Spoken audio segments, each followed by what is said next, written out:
How goes it all? Welcome back to Patterson Properties. Hopefully, you guys are having a great and exceptional day. If you do not know, Patterson Properties, we wholesale real estate via tax sales, tax liens, and do the old school fashion marketing via text messages, video blasts, calls, pamphlets, all that great stuff. We send out letters. So if you're a wholesaler, investor, person who's in a distressed property situation, hey, we give us contact. Our website's in the description and go from there. But I always ask you to do the great three things: like, share, and subscribe, and go from there.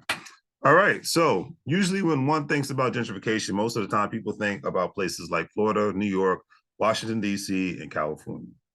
But when it comes to gentrification, Puerto Rico is the last place that I think about that this is happening. But gentrification definitely has no boundaries nowadays across North America, across America's territories, whether it's the Pacific Islands, Hawaii, Samoa, whether it's Guam, whether it's all in the continental United States, all over the place, especially beachfront properties, and now Puerto Rico. So it's just there's no bounds, there's no limits to when it comes to gentrification in the United States of America and in Canada at the same time, possibly even Mexico, but I'm not going to go into that.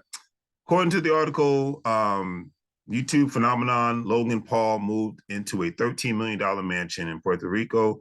Crypto billionaire Brock Pierce bought a $18 million hotel there. Well-heeled investors offer local blank checks and ask them to fill in what they think their homes are worth. Welcome to Puerto Rico, or Puerto Rico, as a lot of people say, where a wave of gentrification has property prices rising on an island where 43% of the population lives below the federal poverty level, according to the New York Times. Now, before I go forward, I've met a lot of great people from Puerto Rico. I've dated a lot of beautiful women from Puerto Rico. Haven't gone there myself. Eventually I will. But I've always heard mixed reviews about life there, and as far as poverty levels. But one thing I can say, a lot of people, the upside of living in Puerto Rico is that you don't have to pay property taxes, because it's not a state. So that when you're not a quote unquote state, you don't have to follow all guidelines of being a part of the United States of America as far as a union member. Even the District of Columbia, Washington, D.C., there's certain rules and regulations that don't apply to residents that live there, and they get a little bit more tax incentives on certain aspects if you're a resident of the city, because they're not a state. So sometimes there's an upside to not living in an actual state, living in an actual territory, or district in United States of America. Same thing if you live in Samoa, if you live in Guam, it's different.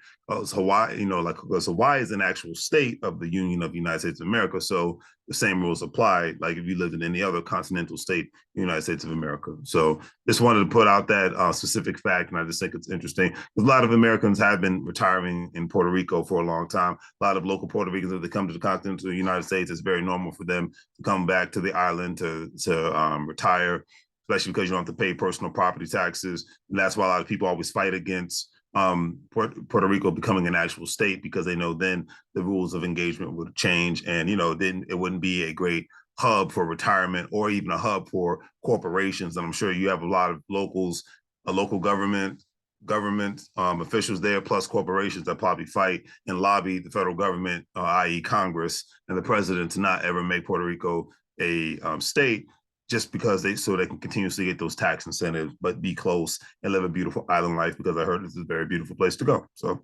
go from there. All right, that's my rant on that one. But anyways, besides simmering ocean views, investors are also chasing a powerful lure: tax breaks, of course, like always. Now remember, this was back when a lot of self-made crypto investors / millionaires took their profits and purchased properties from residential to commercial and businesses all over the world, not just the United States, but all over the world, in order to preserve their wealth and grow their wealth all at the same time.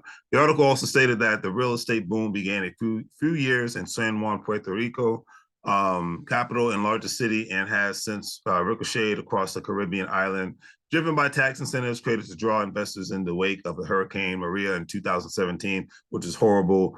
The influx of affluent new settlers have displaced residents who can no longer afford to live in their hometowns. The gentrification has carved out beachheads around the United States territory, slammed into recent years by natural disaster, broken infrastructure, bankruptcy, and the exodus of 12% of the population. Now, before I go forward, I remember the same thing happened in New Orleans, Louisiana, all over the Gulf Coast when, it flatlined, when Hurricane Katrina back in 2005 flatlined the whole Gulf Coast, not just in Louisiana, but, affected Alabama, Mississippi, like I said, the whole Gulf Coast, and parts of Florida and things of that nature. And a lot of gentrification has taken place and is continuously taking place all over the Gulf Coast since since the hurricane happened, because a lot of people could not afford to come back to those older communities. A lot of corporations and a lot of people, investors, came there, bought the properties cents on the dollar, just like you saw it happen in Detroit, happening in DC, happening in Baltimore, happened in all over the place when there's a natural disaster or it's an area where the infrastructure is crumbling, and then they fix it up and then they make it overpriced to the point where most of the local population can never live there again. So it's, like I said, it's the same story, just different day and different area. And if you look at all beachfront property around the United States of America, whether it's on the Gulf Coast, Atlantic Ocean, Pacific Ocean, coast to coast, housing and rents are going to be through the roof, and only going to be for the well-to-do. Those communities are basically just going to be for the well-to-do today and into the future.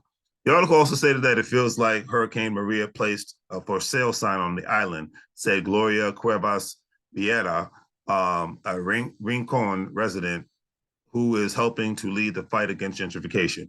Renters driven out by skyrocketing prices along the coast can move inland to cheaper towns, but then face higher costs for gas, tolls, and commuting. Huberto Martinez Otero, executive director of the Ways and Means Committee and the Puerto Rico House of Representatives and economics professor at the University of Puerto Rico. And so at the end of the day, this happens all over the United States. I mean, a great example, Miami is a metropolis now. New York City is a metropolis, and the majority of the working people that have to get there, they have to pay outrageous amount of gas. Even before the gas prices got outrageous, tolls to get to work, and so they end up having to spend way more money because they can't afford to live in those areas that they work in.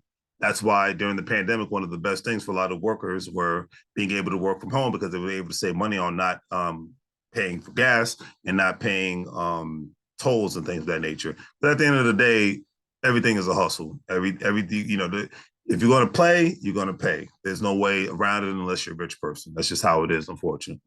And that's where we're at. And now you see it's happening, because it's happened in my area, the DMV area, where I grew up at.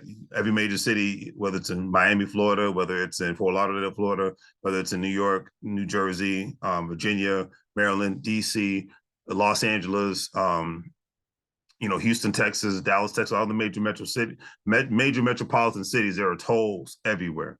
Okay, now the tolls might be high, they might be low, but they are everywhere. There's Easy Pass, there's Fast Track. They got all their ways of collecting money in order for you to drive someplace. So that's just, or even get somewhere in an efficient manner. The hustle's always on. That's why we say make money moves or you're going to live broke like a fool, because that's the era that we live in now, regardless of sitting in the White House, governor's house, the mayor's house. All right.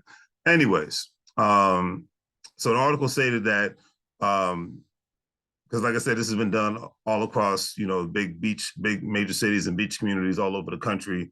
And, you'll see this in every city. And what it boils down to it, city governments and county governments increase property taxes on a lot of working people as well, in order to get residents to become outpriced from their inherited homes. Because in a lot of places, so great example, it's very normal in beach communities for people to pass down real estate. It's very smart. People have a will, they ensure that they have their economic house in order before they pass away, and they pass it down to friends or family. And and a lot of times these people, they inherited these properties and they actually do want to keep them, and a lot of times when they inherit the properties, there's no mortgage on it, but you still have to pay property taxes. Only state that I know of that you don't have to pay personal property taxes as far as the state is West Virginia. But sorry to say, who the heck wants to live in West Virginia?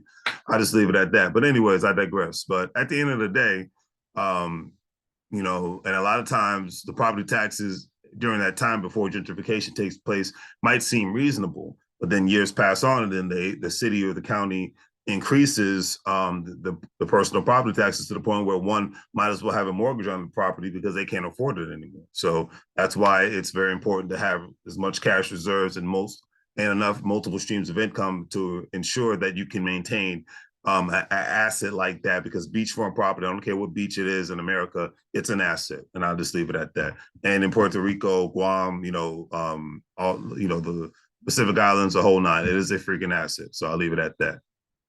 But anyways, the article ended on this note saying that the pushback from residents in Puerto Rico includes recent demonstrations against tax breaks, which favor outsiders over locals. That happens all over the U.S., regardless of the situation, regardless of who's sitting in these political seats.